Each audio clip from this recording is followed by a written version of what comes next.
और चलिए सत्याग्रह में आगे बढ़ते हैं, जहां हार तय होने के बावजूद एमएलसी उपचुनाव में उम्मीदवार उतारने को लेकर अखिलेश यादव की सियासी सूझबूझ पर पहले से ही सवाल उठ रहे हैं। लेकिन अब उपचुनाव में भी सपा प्रत्याशियों की हार के बाद मायावती ने सपा पर बड़ा हमला बोल दिया।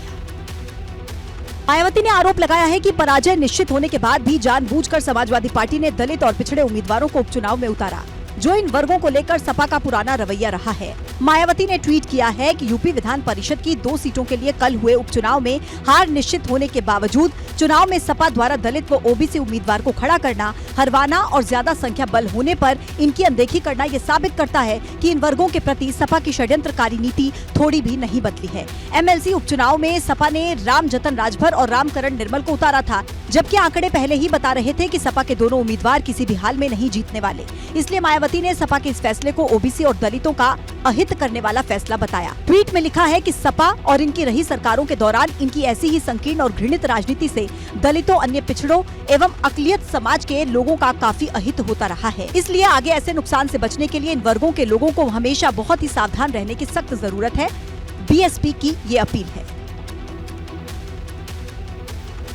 एमएलसी उपचुनाव को लेकर मायावती के तंज से समाजवादी पार्टी तिलमिलाई हुई है, जबकि भाजपा ने भी सपा पर दलित ओबीसी समाज का अपमान करने का आरोप लगा दिया। डिप्टी सीएम केशव प्रसाद मौर्य ने कहा है कि एमएलसी उपचुनाव में मिली करारी हार के बाद अब अखिलेश यादव कभी भी ऐसे चुनाव में दलित या पिछड़ों को प्रत्याशी नहीं बनाएंगे जिस चुनाव में सपा की जीत असंभव हो। उनको सबक सिखा ही दिया है।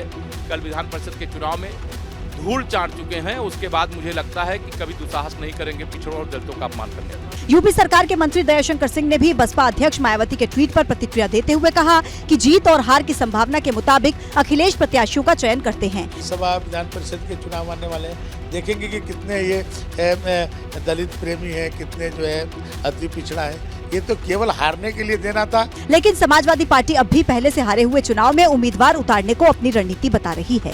ये जो ट्वीट बहुजन समाज पार्टी से आता है, ये अपराध बोध में दिया गया वक्तव्य है, क्योंकि बहुजन समाज पार्टी को मालूम है कि लोग उनसे ये पूछेंगे कि आप अपना वोट डाल सकते थे, आपका अधिकार था वोट डालने का, तब आपने दलित और पिछड़े वर्ग के लोगों को वोट क्यों नहीं दिया।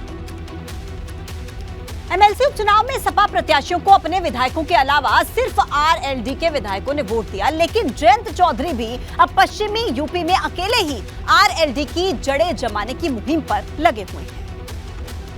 जयंत चौधरी इन दिनों पश्चिमी यूपी के अलग अलग जिलों में समरसता अभियान चला रहे हैं, जिसके लिए जयंत गाजियाबाद के 2 दिवसीय दौरे पर हैं। दौरे के पहले दिन जयंत ने मुरादनगर के 8 गाँव में जनसंपर्क अभियान चलाया, सीधे लोगों के घर घर जाकर उनसे संवाद किया। हमारे कार्यकर्ताओं ने बहुत मेहनत भी की है, वे वहीं रहते हैं, जनता के बीच रहते हैं, तो ये एक प्रयास है उन कार्यकर्ताओं के बीच जाने का, गांव के लोगों से सीधा संवाद करने का। गाजियाबाद में जयंत चौधरी ने मेहरौली, गुलधर, खुर्रामपुर, मिल्काचारपुर, रेवड़ा, रावली, सुराना और नेकपुर गांव में जनसंपर्क किया, जिसमें सैकड़ों की संख्या में पार्टी कार्यकर्ता और नेता शामिल हो रहे हैं। जनता ने जरूर ताकत दी है। हमारे अब जनप्रतिनिधि हैं लखनऊ, अभी भी हमारे विधायक गण हैं, और एक मंच मिल गया हमें अपनी जनता के उम्मीदों पे काम करने का।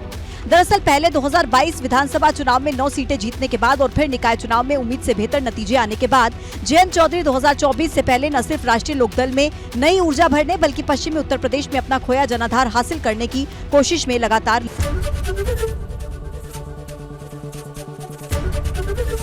एबीपी गंगा, खबर आपकी, जुबान आपकी।